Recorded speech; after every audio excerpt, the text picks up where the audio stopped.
तीच केले भार आडाचं पाणी आणाया गेले दप्तर पडले आडाचं पाणी आणाया गेले दप्तर पडले आडाचं पाणी आणाया गेले दप्तर पडले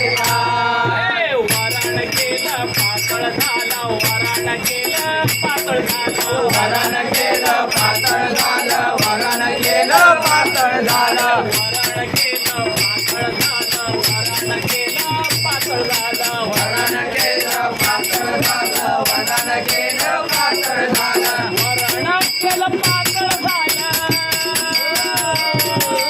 वरण केलं पातळ झालं पीठ नाही आडाचं पाणी आणाया गेले दप्तर पडले आडाचं पाणी आणाया गेले